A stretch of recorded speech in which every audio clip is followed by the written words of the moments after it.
How did you get in here? You are not supposed to be inside SOA. Well, since you are here, I'll show you around. My name is SOA. From this control room I do all the work of SOA. Whether you are using the web apps, or integrating from another system, all requests come through this control room. I process the requests and send back a response. To use SOA, especially via the web apps, you don't need to know how I work, but to develop your own web app, or to build an integration to SOA, this information is vital. I apologize if some of the information is very technical. What do you expect from a robot? Requests come in over there. I can process 5 types of request. You can request me to create an entity, or to read an entity, or to update an entity, or to delete an entity. Or, finally, you can request a list of instances of any entity.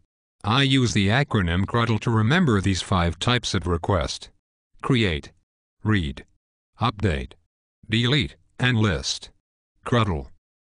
C-R-U-D-L. After I process a request, I send a response. The response proves that the request has been processed, and returns any information expected. I suppose you are wondering what is an entity. Examples of entities are sales invoice, address, or country. An entity is a data representation of a real-world object. When you combine a CRUDL request type and an entity, you get a method. So the entity sales invoice combined with the request type create becomes the method sales invoice create. For the method sales invoice create, I know precisely what to do.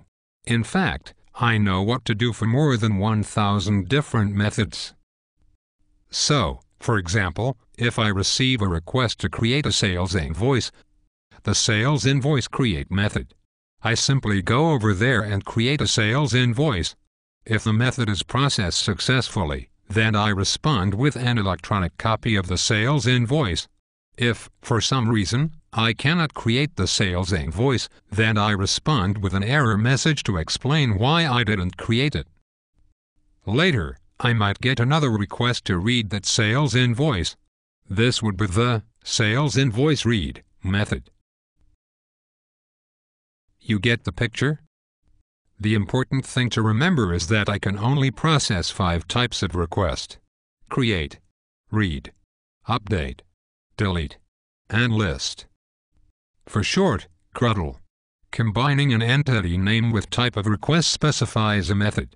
So, in this example, we have used 2 methods, sales invoice create and sales invoice read. Not every entity has all 5 CRUDL methods. For example, there is no method to create or delete the entity, country. I think you will understand why. So, how do methods work together to achieve useful business processes? We will expand on our earlier example. Imagine that a web app, or a custom integration, wants to create a sales invoice. The first method might be customer list. List is the method type, and customer is the entity.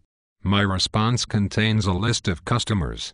This enables the web app to display a list of customers, so the user can select the correct one. The user selects one customer. In order to get detailed information about that customer, the next request is likely to be customer read method. Building up the invoice detail may require several other requests, such as part number list and part number read. But eventually the user is happy that the sales invoice is correct and complete on the computer screen. The next method is invoice create. If this request is successful, my response will contain an electronic copy of the invoice so that the web app can display, print, or email the sales invoice. We have covered a lot. To summarize, all method requests come through me. I can process 5 types of method request: create, read, update, delete, and list. For short, I use the acronym CRUDL. Methods act on entities. For example, the method country list will generate a response containing a list of countries. Any business process can be implemented by calling the correct sequence of methods. I have one final nugget of information for you. When trying to understand the documentation for methods, you will come across the acronym DTO. This stands for Data Transfer Object. A DTO is a description of the data fields in an entity. For example, the DTO for the entity country contains information such as the 2-letter and 3-letter abbreviations for the country and the international dial code for that country. I hope that this helps you to understand how SOA is architected. All of the functionality in SOA is contained in over 1,000 methods that operate on hundreds of entities.